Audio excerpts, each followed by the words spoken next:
Ang post na ito ay mula sa Style Focus Facebook page kung saan ibinahagi nila ang video na ito na makikita ang dalawang Amerikana. Tinatawag nga ng mga fans na 18 na mga Pinoy na blue eyes. Ayon nga sa kanila, wala na. May nanalo na.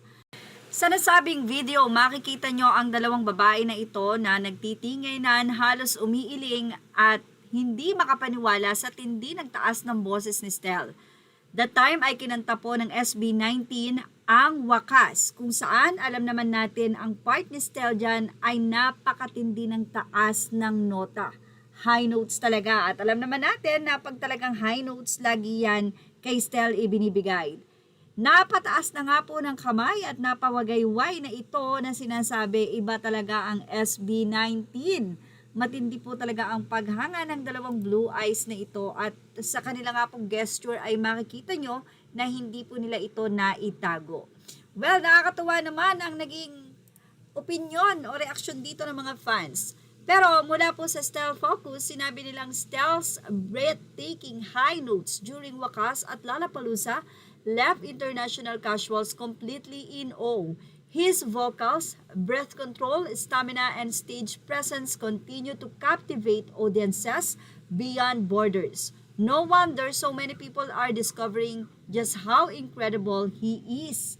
Sa comment section, sabi nila, anong laban ko dyan sa blue eyes, kakulay ng buhok at kahait niya ang labo. Hindi ko makita, huhu, I'm happy, si OA. Amazed na amazed yung dalawang blue eyes. Stell Ahero, nadagdagan na naman ang pila.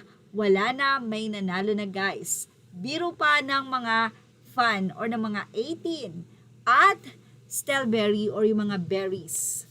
Marami man ang nagsasabi na maunti daw yung crowd, pero hindi maikakaila na sa tindi ng init na yan, napakasimple ng stage.